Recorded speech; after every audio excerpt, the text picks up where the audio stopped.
जय हिंद साथियों, अभी हम लोग उपस्थित हैं एग्जाम टूर चैनल पर और ये संदीप सौरभ जी हैं। सब युवाओं के दिल में बस रहे हैं आजकल। इसका एक ही मात्र कारण है कि पूरे बिहार में कोई भी जो आपके जनता के सेवक हैं एक भी बेरोजगार के लिए नहीं बोल रहे हैं और ये बार बार बोल रहे हैं। सर, आपका स्वागत है एग्जाम टूर चैनल पर। बहुत बहुत धन्यवाद। सर, आपसे बीएसएससी के विद्यार्थी बहुत प्रश्न कर रहे हैं कि संदीप सौरभ जी से मिला जाए और उनसे चर्चा लिया जाए। सर, बीएसएससी का क्या स्थिति है कि एक बहाली कराने में 2014 की ये वैकेंसी है, ये 2022 हो गई, यानी 8 साल लग गया, अभी भी कोई क्लियर नहीं है कि क्या होगा। तो इस पर आप क्या कहना चाहिएगा? देखिए, बीएसएससी एकमात्र बहाली इस तरह का नहीं है। बिहार में अधिकांश जो बहालियाँ हैं वो इसी तरीके से अनियमितता, भ्रष्टाचार, अपारदर्शिता, देरी, इससे सारी बहालियाँ जो हैं वो पीड़ित हैं। कोई भी बहाली नहीं है जो फेयर तरीके से सही टाइम पे हो जा रहा हो। बीएसएससी का मामला ये है कि बीएसएससी में 2014 में जब लोगों ने फॉर्म भरा, उसके बाद काफ़ी आंदोलन हुए, बीच में भ्रष्टाचार का मामला निकला।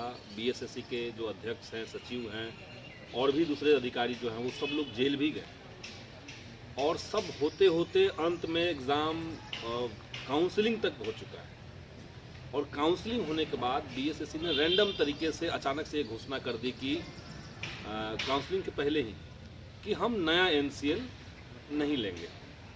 नॉन क्रीमी लेयर सर्टिफिकेट जो ओबीसी स्टूडेंट्स को चाहिए होता है वो 2014 से पहले का हम लेंगे।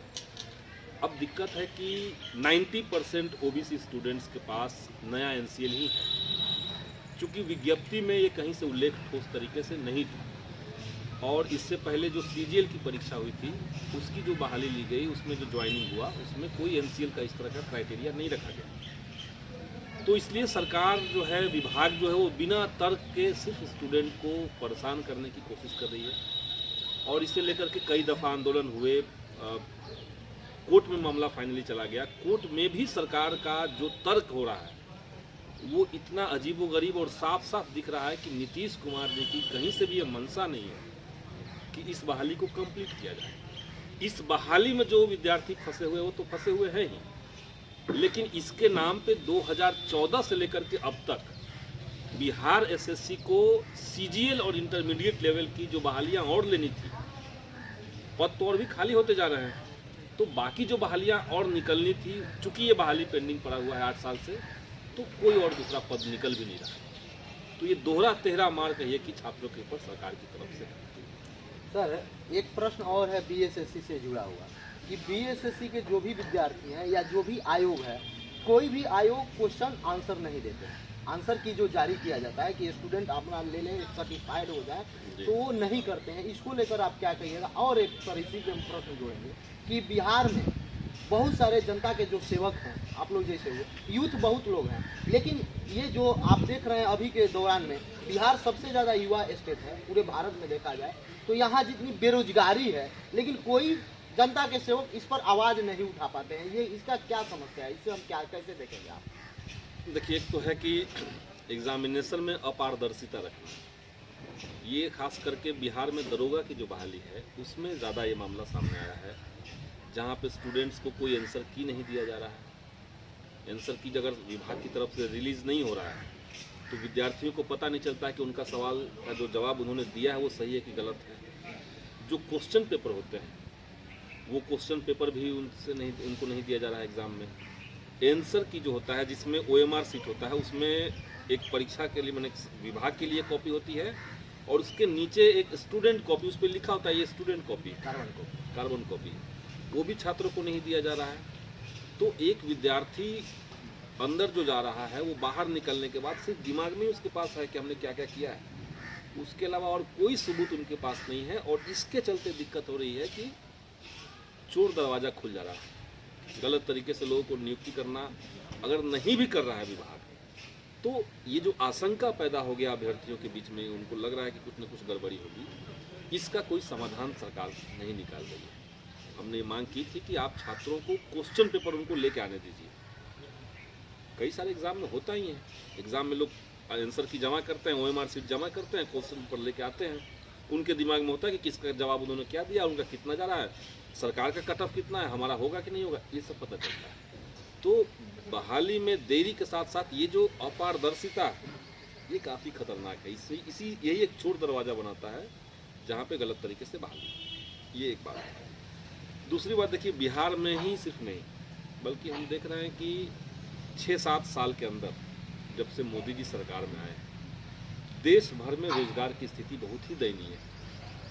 और खुद सरकार ही कह रही है कि 45 साल में इतनी बेरोजगारी कभी नहीं थी जितनी अब हो गई है। और ये कोविड का जो लॉकडाउन हुआ सिर्फ उसका मामला नहीं है, उससे पहले से ही बेरोजगारी जो था वो आंकड़ा बढ़ते उसके जा रहा था। अभी एक रिपोर्ट में देख रहा था कि पिछले 3 साल के अंदर जो मैन्युफैक्चरिंग सेक्टर है, मैंने सरकारी नौकरी की बात थोड़ी देर के लिए छोड़ दें, तो जो मैन्युफैक्चरिंग सेक्टर है उसमें 46% का डाउनफॉल हुआ।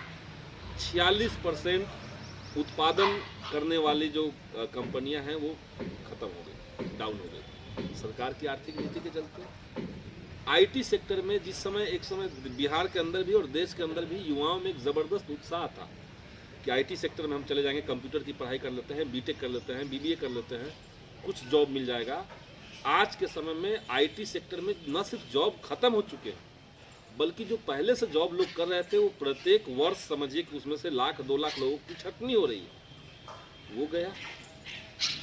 जितना स्किल इंडिया सरकार दावा करे कि स्किल इंडिया है, स्टार्टअप इंडिया है, स्टैंड अप इंडिया है, कहीं कोई जमीन पे धरातल पे सक्सेस नहीं है। और हर बार सरकार को नया जुमला देना पड़ रहा है। जैसे सपोज कीजिए उत्तर प्रदेश का चुनाव चल रहा है, अगर युवाओं का रोजगार एक मुद्दा है, युवाओं के अंदर तो है, तो सरकार ये क्यों नहीं कह पा रही कि हमने स्टार्टअप इंडिया और स्टार्टिंग इंडिया और दुनिया भर के इस तरह के कार्यक्रम चलाए हुए हैं। उस नाम पे तो जनता को खुश नहीं कर सकते, क्योंकि हकीकत यही है कि ये स्टार्टअप कंपनियां जितनी शुरू हुई उसमें से 80% कंपनियां अगले साल 2 साल के अंदर वो बंद हो गई। जो लोन योजना, मुद्रा योजना जो सरकार कह रही है, मुद्रा योजना की स्थिति यह है कि 90% लोन जो मिले हैं उस लोन का औसत अगर निकालिएगा तो सिर्फ 23,000 रुपये लोन लोगों को मिले। 23,000 में कौन सा रोजगार हो जाएगा? तो एक तरफ तो सरकारी नौकरियों में निजीकरण हो रहा है, वो ये राष्ट्रीय फिनोमेना है। एक तरफ सरकारी नौकरियों का, सरकारी संस्थानों का निजीकरण हो रहा है, वहाँ जॉब की संभावनाएं कम हो गई। जो बचे खुचे जॉब निकल रहे हैं वो 10-10 साल लटकाए जा रहे हैं, तो वहाँ संभावनाएं कम हो गई। और जो दूसरा सेक्टर है जो कुल रोजगार का 92% देता है, असंगठित क्षेत्र जिसको कहते हैं, छोटे छोटे उद्योग धंधे जो हैं, उसको तो युद्ध स्तर पर कुछ कॉरपोरेट को, कुछ बड़े पूंजीपतियों को, अडानी और अंबानी जैसे लोगों को मुनाफा पहुंचाने के लिए जानबूझ करके उस पूरे सेक्टर को खत्म कर दिया गया। आज के डेट में युवाओं के पास कहीं ऑप्शन नहीं दिख रहा है, न तो कोई प्राइवेट सेक्टर में छोटा मोटा जॉब उनको मिल रहा है क्योंकि वहाँ मंदी चल रही है, क्योंकि वहाँ सरकार का कोई प्लान नहीं है, क्योंकि अर्थनीति में पूरा मुनाफा जो है वो सेंट्रलाइज तरीके से चंद कॉरपोरेट्स के पास जा रहे हैं, छोटे लोगों के पास कोई योजना नहीं है सरकार के पास।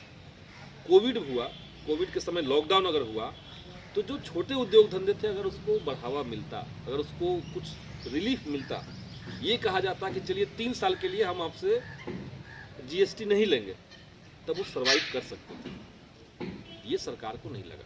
सरकार ने जो टैक्स दिया वो तो, ये क्राइसिस है। क्राइसिस को पहले हम लोग को ठीक से समझना पड़ेगा।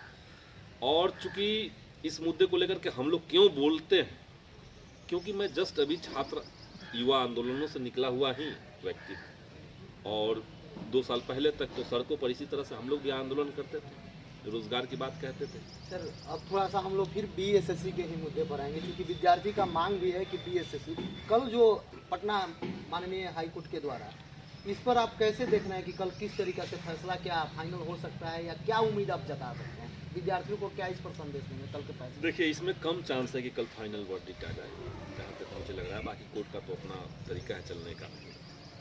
जो इसमें मामला है, विभाग कह रहा है अब कि ठीक है, हमको एसएससी सीजीएल में गलती हमसे हो गई, हमने सीजीएल में नए एनसीएल को स्वीकार कर लिया, लेकिन हम गलती दोहराना नहीं चाहते, इसलिए इंटर स्तरीय जो परीक्षा है उसमें हम नए सीजीएल लेना नहीं चाहते। ये तर्क कोर्ट में सबमिट किया गया है। दूसरी तरफ से आयोग की तरफ से कुछ ऐसे व्यक्तियों से उसमें केस में अपने आप को शामिल करने के लिए नोटिस दिलवाया गया।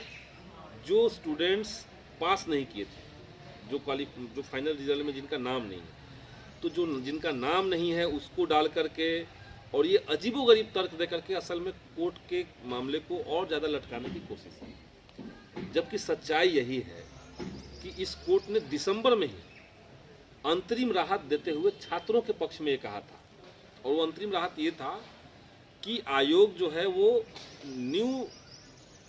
एनसीएल के नए एनसीएल के नाम पर किसी को बाहर नहीं कर सकता है, छांट नहीं सकता है। और उस आदेश के बावजूद यहाँ पे चीज़ें चल रही हैं, और इसलिए सरकार ने अभी तक, आयोग ने किसी को छांटा नहीं। कोर्ट का निर्णय अपनी जगह पर है, अंतरिम राहत है, फाइनल जजमेंट नहीं है।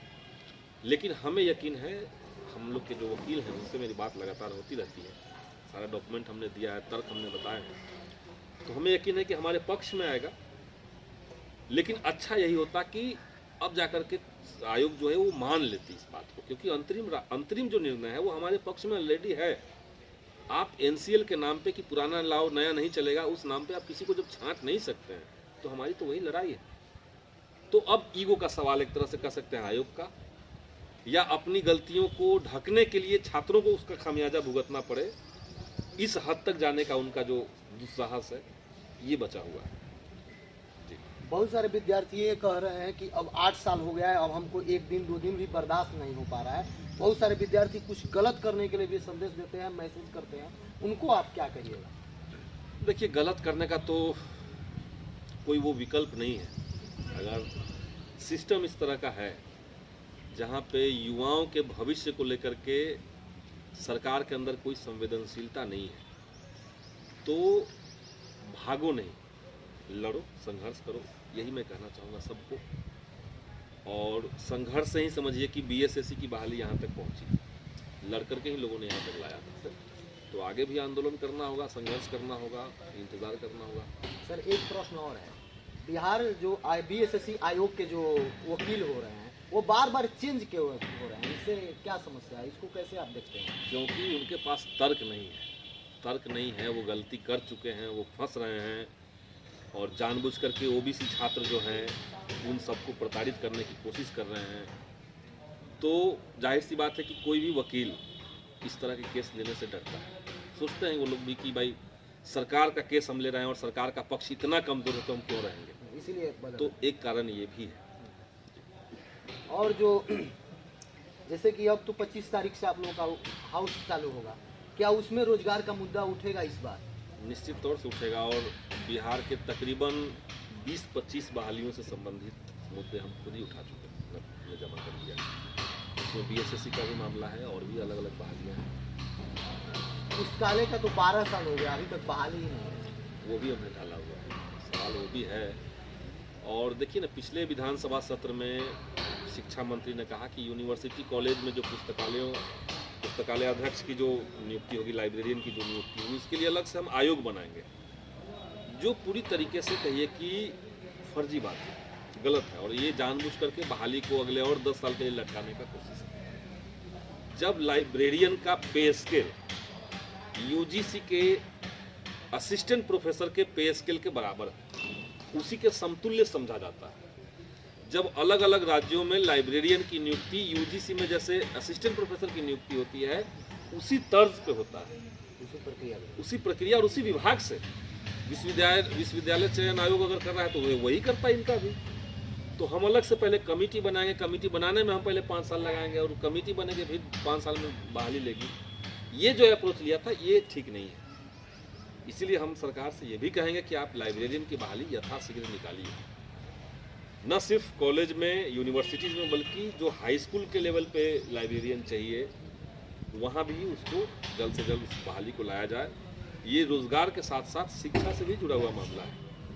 आज बिहार में तो विश्वविद्यालयों की स्थिति क्या है हम लोग देख ही रहे हैं, क्लासेस कम चल रही हैं, और उसमें पुस्तकालय जो है वो भी अगर परमानेंट बंद रहेगा, क्योंकि लाइब्रेरियन वहाँ नहीं है, स्टाफ नहीं है, कोई खरीदारी नई किताबों का अगर नहीं हो रही है, तो क्या कल्चर बचेगा बिहार के अंदर। तो शिक्षा मंत्री को चाहिए था कि जो बात सदन में वो कह रहे हैं उसको गंभीरता से समझे भी, और लाइब्रेरियन की बहाली जो है वो विश्वविद्यालय चयन आयोग के मार्फत जो असिस्टेंट प्रोफेसर की बहाली कर रहा है उसी आयोग से आप लाइब्रेरी की बहाली निकलवाइए। सब जगह ऐसा होता है। सर एक प्रश्न और ये है, बहुत छात्र पूछ रहे थे कि केवल जो देखा जा रहा है, चूंकि आपके जो अभी प्रतिपक्ष विपक्ष के जो नेता हैं वो भी यूथ हैं, और बिहार विधानसभा में जितने भी अधिकतर नेता हैं जो यूथ है, वह यदि दल से उठ के बेरोजगारी पर और बीएसएससी पर या कोई भी बहाली पर बात करते तो ये 8 साल नहीं लगता। क्या ये स्टूडेंट का बात सही नहीं, है? देखिए, इससे आप कितना सहमत हैं? नहीं, इससे मैं बहुत सहमत नहीं हूँ। बात तो लोग पहले भी कर रहे हैं, लेकिन 8 साल लग गया सर। वही तो मैं कर रहा हूँ। मैं भी तो बात अभी कर रहा हूँ, लेकिन तभी तो साल लगते जा रहा है। 1 साल तो लग गया हमारे बात करने के बावजूद।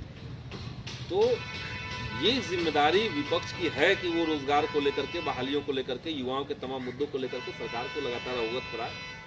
ये विपक्ष की जवाबदेही जरूर है, जिम्मेदारी जरूर है, लेकिन अल्टीमेटली करना जो है वो सरकार को है। अगर सरकार अलग अलग बहालियों पर कुंडली मार कर बैठ जाएगी कि हमको ये बहाली को पूरा होने ही नहीं देना है, तो हम इसी तरीके से बाइट दे सकते हैं, विधानसभा में आवाज़ उठा सकते हैं, उसका भी गलत जवाब हमको मिल जाता है। सड़कों पर आंदोलन करेंगे तो उसमें छात्रों के ऊपर लाठियाँ चल जाएंगी, विधायक हम लोग रहेंगे तो हमारे साथ भी धक्का मुक्की होता ही है। तो हम लोग आवाज़ उठा रहे हैं। असल में जहाँ पे चाबी है उसी पे कुंडली मार करके सरकार बैठ गई है। 1-2 बहाली नहीं, बिहार में 20 बहाली है। हम लोग सीधे ये मांग कर रहे हैं कि सरकार एक पॉलिसी बनाए। पॉलिसी ये बनाए कि जो भी विज्ञप्ति निकल रही है कोई भी बहाली का, उसी विज्ञप्ति में उस बहाली को पूरा होने का जो समय सीमा हो उसका मेंशनिंग हो। जैसे बीएसएससी की बहाली निकले तो सरकार कहे कि भाई हम 2 साल के अंदर इस बहाली में को ज्वाइनिंग तक लेके आ जाएंगे। 1.5 साल 2 साल आपको जितना समय लेना है ले लीजिए, लेकिन उस समय सीमा के अंदर आपको बहाली कंप्लीट करना होगा।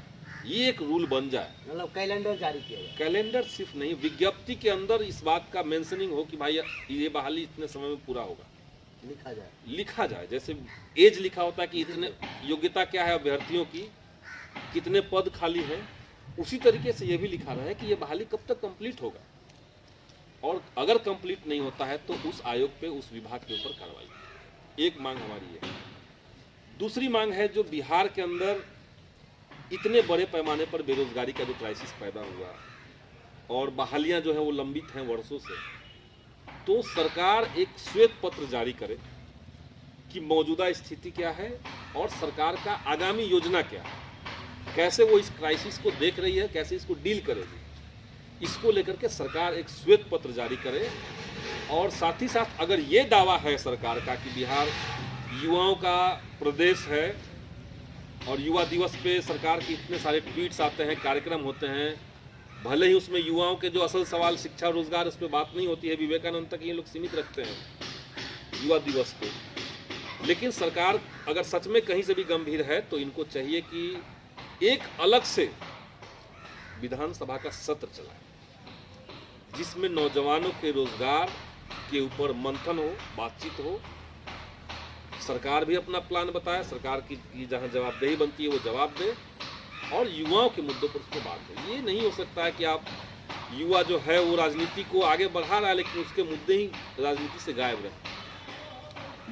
तो ये 3 मांग हम चाहते हैं कि आपके माध्यम से लोगों तक जाए। अलग से विधानसभा का सत्र हो, सरकार एक रोजगार और रोजगार को लेकर के आगे का रूप प्लान पे गाइडलाइन जारी करे, एक श्वेत पत्र जारी करे, और तीसरा जो है कि वो आप कानून बनाइए कि हर बहाली में आप समय सीमा तय करें। सर एक और लगातार जो कमेंट देख रहे थे युवा लोगों का, उसमें एक और अहम कमेंट था, और ये अहम प्रश्न है कि क्या जब जिस तरीका से ईडब्ल्यूएस के विद्यार्थी हैं उनको 10% आरक्षण जो दिया गया, क्या उनके एज में भी छूट देना चाहिए बिहार सरकार को कि नहीं? इस पर कैसे आप देखते हैं? देखिए, पहली बात तो मैं ईडब्ल्यूएस आरक्षण के पक्ष में नहीं जी। मैं मानता हूँ कि ईडब्ल्यूएस आरक्षण जो है वो आरक्षण का जो फिलॉसफी है, आरक्षण के अंदर जो दर्शन छिपा हुआ है, सामाजिक न्याय से उसका जो एक जुड़ाव है, उसको खंडित करता है। और ये सब लोग जानते हैं कि एक खास राजनीतिक माहौल को क्रिएट करने के लिए, कुछ लोगों को खुश करने के लिए ये लाया गया है, जो संविधान सम्मत भी नहीं है। लेकिन सब लोगों को पता है कि भाई कोर्ट को जिस तरीके से मैनेज करके रखा गया है, और उस दौर में जब ये वर्डिक्ट आया तो सुप्रीम कोर्ट के चीफ जस्टिस जिस तरीके से सरकार के इशारे पर चल रहे थे, उसके चलते ये आज तक टिका हुआ ईडब्ल्यूएस आरक्षण। बाकी जब इस आरक्षण के हम पक्ष में नहीं है, तो ईडब्ल्यूएस के अंदर एज लिमिटेशन, एज को लेकर के रिलैक्सेशन क्या दिया जाए, ये हम नहीं कह सकते हैं, क्योंकि एज रिलैक्सेशन तो ओबीसी को नहीं मिल रहा है। तो एज रिलैक्सेशन जब ओबीसी को नहीं मिल रहा है, तो आप ईडब्ल्यूएस को एज रिलैक्सेशन क्यों दे सकते हैं, कैसे दे सकते हैं, ये कहाँ से आएगा? जब ओबीसी को क्राइटेरिया क्या है? कोई क्राइटेरिया नहीं है। मैंने सुना था कि पिछली बार, अब इस बार भी कुछ लोग कॉल किए थे कि इसको विधानसभा में आप उठा दीजिए। उन्होंने कहा कि हम इसको नहीं उठा सकते, जिस चीज़ से हम खुद कन्विंस नहीं है उसको हम कैसे उठा सकते हैं? अगर ईडब्ल्यूएस आरक्षण 10% है तो ठीक है, आप आरक्षण में जो अपर लिमिट बना के रखा गया है कि 50% आरक्षण देंगे, इसको एक्सीड करवाइए, ऊपर बढ़वाइए, जैसे तमिलनाडु में है, जैसे बाकी राज्यों में है, तब तो आपको सही तरीके से लोगों का रिप्रेजेंटेटिव मिलेंगे। तो ईडब्ल्यूएस आरक्षण असल में आरक्षण के साथ ही खिलवाड़ को लगता है कि, और एक जनरल ट्रेंड दिख रहा है कि अलग अलग बहालियों में ईडब्ल्यूएस का जो कट ऑफ जा रहा है वो काफ़ी कम है, लेकिन ओबीसी का कट ऑफ जो है वो ज़्यादा है। कई बार एससी एसटी से भी ईडब्ल्यूएस का कट ऑफ कम आ जा रहा है। तो कोई चीज़ तो ढंग से भी चल नहीं रहा है। जब तक सरकार में मोदी जी हैं, जब तक बीजेपी सत्ता में है, संविधान की इसी तरह से गलत व्याख्याएं चल रही हैं, और जो पहले से संघर्ष करके लोगों ने अर्जित किया था उसको ऐसे ही खंडित किया जा रहा है। सर, अब एक संदेश आपको बीएसएससी जो भी विद्यार्थी हैं उनको आप लास्ट में व्यूअर को क्या संदेश दीजिए? देखिए, बीएसएससी के तमाम छात्रों को हम कहना चाहेंगे कि सब्र रखें और आंदोलन में उतरने के लिए हमेशा तैयार रहें। कभी भी ज़रूरत पड़े तो आप सड़क पर उतरिए, हम लोग आपके साथ हैं, लेकिन हताश निराश मोड में नहीं जाना है। वो मोड दूसरों के लिए, स्ट्रगल मोड में रहना है, संघर्ष के मोड में रहना है, और हमें पूरा यकीन है कि कोर्ट से भी हमें न्याय मिलेगा। हालांकि मुख्यमंत्री से भी बात करने की 2-3 बार मैंने कोशिश की, और सीएमओ का जो सेक्रेटरी होते हैं उनसे मेरी 2-3 राउंड बात हुई, तब उन्होंने कहा था कि ये रिजॉल्व हो जाएगा, आप निश्चिंत रहिए, मुख्यमंत्री जी का भी इस पर कंसर्न है, लेकिन आज तक वो रिजॉल्व नहीं हुआ।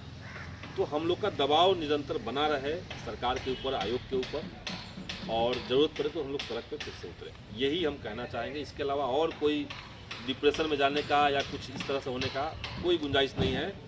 और 17 तारीख को, इसी महीने में 17 तारीख को 13 नंबर छज्जू बाग में रोज़गार के मुद्दों को लेकर के, अलग अलग बहालियों में जो नाइंसाफ़ी हो रही है उस मुद्दे को लेकर के एक बैठक हम लोग कर रहे हैं, जिसमें रोज़गार आंदोलन से जुड़े हुए तमाम लोगों को और विभिन्न बहालियों के जितने अभ्यर्थी हैं जिनको न्याय का इंतज़ार है, उन सब लोगों को हम लोग आमंत्रित कर रहे हैं, और उसके बाद हम लोग आगे का रूपरेखा भी तय करेंगे। चलिए, जय हिंद साथियों। अब हम बता दें, किसी भी बीएसएससी के बारे में आपको जानकारी चाहिए, कल जैसे कोर्ट का क्या फैसला आएगा, अभी तो हम लोग उम्मीद कर रहे हैं कि कल फाइनल हो जाए, अब देखिए क्या होता है। तो आप यदि इस चैनल पर पहली बार आए हैं तो इस चैनल को जरूर सब्सक्राइब कर लें, शेयर करें और कमेंट करें। बहुत बहुत धन्यवाद सर आपका समय देने के लिए।